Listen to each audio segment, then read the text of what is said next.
The question of whether the Mafia existed at all was a valid topic of debate. Many people, including FBI Director J. Edgar Hoover, for years denied the very existence of organized crime. And for years, the country's top racketeers were able to elude the justice system. With the exception of post-communist Russia, the U.S. has long led the world with the most pervasive organized criminal presence anywhere. And while the mob flourished under Hoover's hands-off policy, recent decades have seen significant inroads by law enforcement. Some say the Mafia has now come full circle, returning to its roots as a loose association of disparate street gangs. None illustrates this reversal of fortune better than the Lucchese Crime Family of New York. Named after the second boss of the family, this organized crime dynasty traces its origins back to the streets of New York City early in the 20th century. New York was a port of entry for most of America's European immigrants, and it became the breeding ground for some of organized crime's most notorious members. Al Capone, Lucky Luciano, Meyer Lansky, all came from immigrant families who settled in the Five Points area, a crowded ghetto with a long history of Irish, Jewish, and Italian gang activity. It was here that a diverse bunch of these ethnic gangs coalesced in the early 1930s. 5 large criminal groups, or families, emerged as a central core of a vast nationwide crime syndicate we generally refer to as the mob.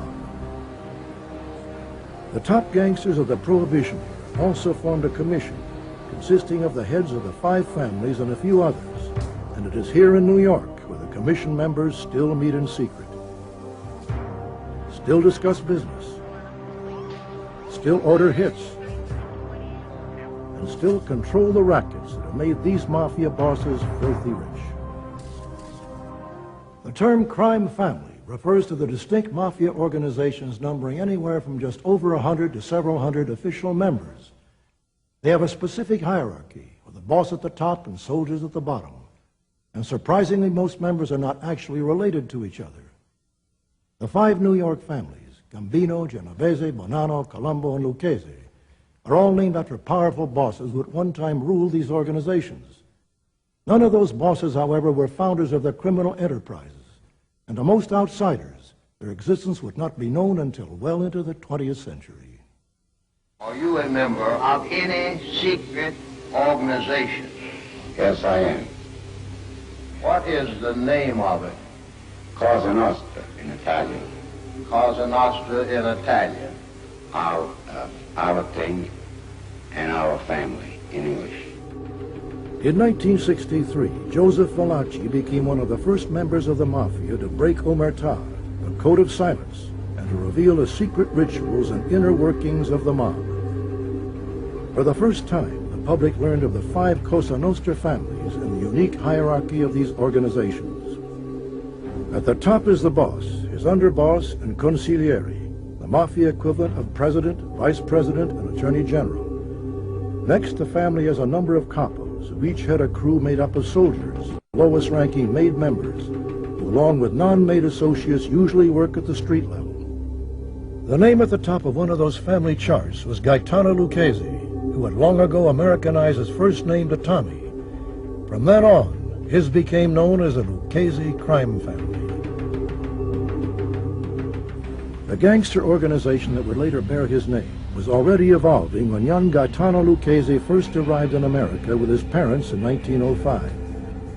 The Luccheses, who had come from Palermo, Sicily, were among hundreds of thousands of immigrants who came to this country in search of a better life.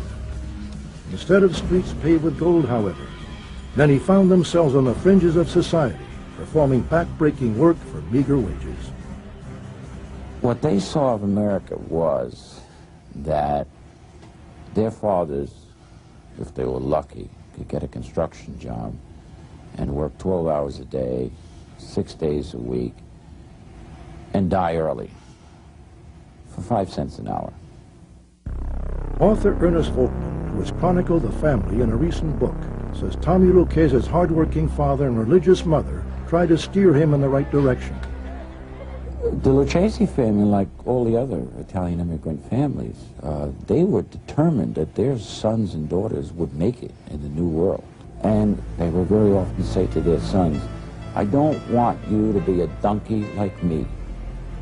I want to see you study, you do your homework, you go to school. I don't want to hear there's any problems in school. I don't want to hear that you're a truant. I want you to get an education, and I want you to do better than me. Early on, though, Lucchese felt the lure of the streets. Every block in an Italian neighborhood had a social club. And when they walked past the social club, they saw something very different. Guys in suits, beautiful suits, fedoras, Italian handmade shoes, big beautiful cars, women. Kids like Lucchese, they wanted to hang around. Because what did they see? They saw the American dream, money, power. Nobody bothered these guys. When Tommy Lucchese was a teenager, his father disowned the son he was unable to save from the streets. Lucchese came from a family where he was the only criminal. All the rest of the people in his family were quite straight, ordinary, and for the rest of their days were very sensitive and very ashamed over the fact that they were even related to this guy. Tommy became roommates with a boyhood friend, Salvatore Lucania, who would later be known as Charles Lucky Luciano, credited as the founder of the syndicate. His arrest record started when he was 10 years old. He moved out of the neighborhood and he settled in East Harlem and changed his name to Luciano, so as not to shame his family any further. Along with Lucky Luciano, Tommy Lucchese's rise in the underworld came quickly. He developed a reputation as being a stone-cold killer. By the end of World War I, he was working as Luciano's bodyguard and favored hitman. Carl Sefakis researched Tommy Lucchese for the Mafia Encyclopedia. By that time, he was already active with Luciano and the others and Albert Anastasia. Now, Albert Anastasia was considered the worst killer of them all. He was the Lord High Executioner of Murder Incorporated. Luciano, I always thought Lucchese was a better killer than him. He could trust him more. He was cool. He followed orders. Really, the modern American Mafia, as we know it, was born up on those streets in boyhood rumbles of guys like Luciano, Lucchese, and Frank Costello, and Vito Genovese. They all knew each other, and they were all in the same, what was called a borgata. Borgata means like a gang of delinquent boys. East Harlem was a really tough immigrant neighborhood. I mean, it was poor, it was violent, it was squalid, it was crowded.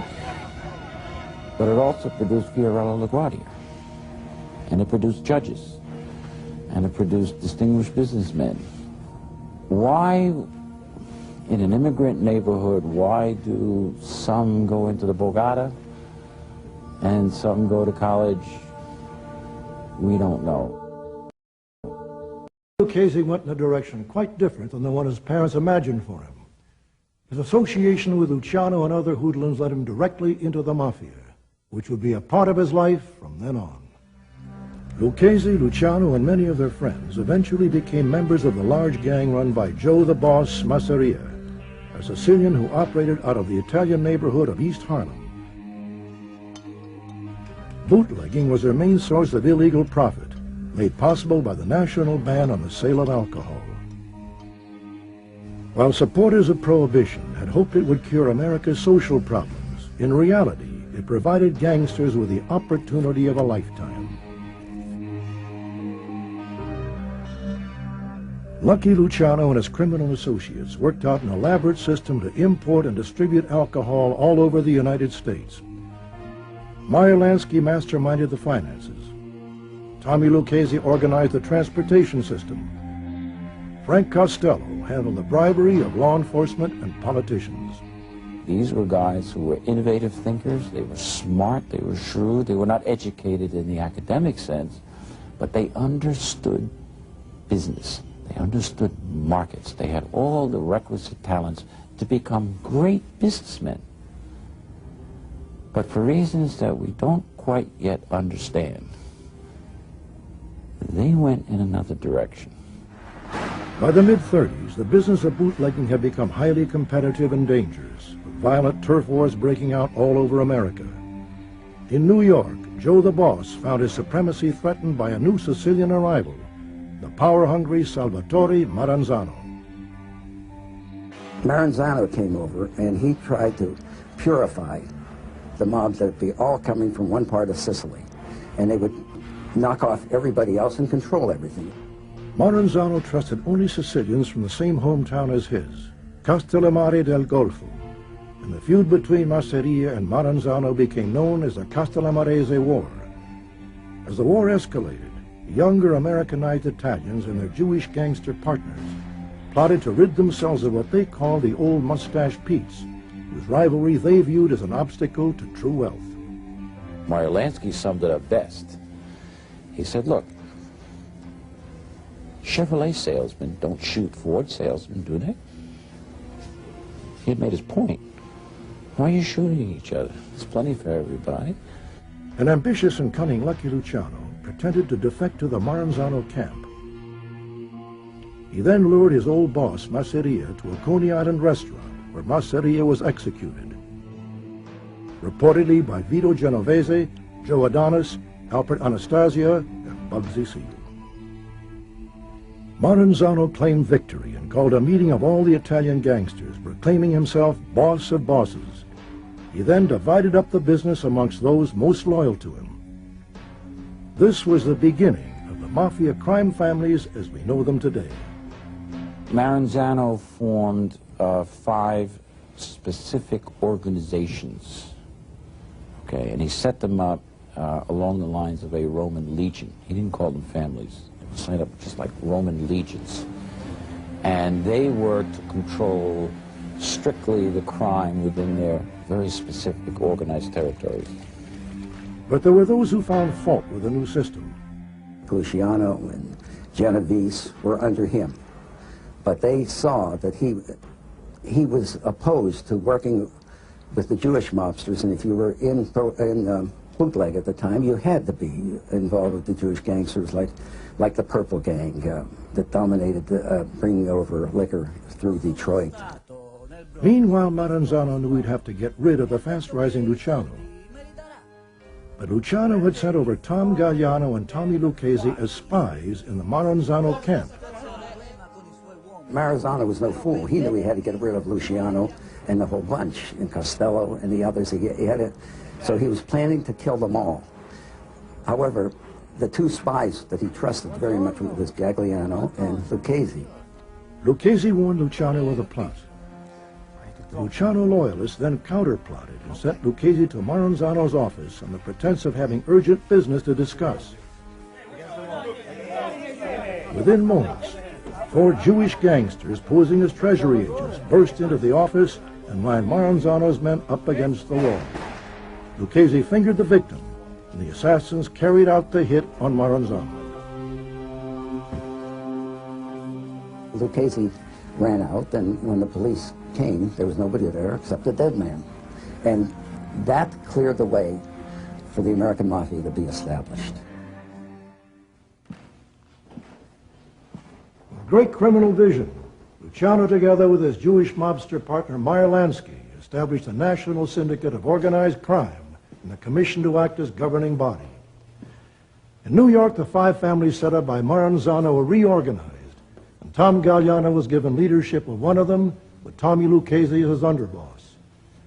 After Galliano died from natural causes, Lucchese took command and led the family to its most prosperous and peaceful era. Though his main occupation was mob boss, Lucchese kept a low profile and maintained a front in the garment business to camouflage his criminal activity. His loan-sharking enterprise gave him ownership in several legitimate businesses.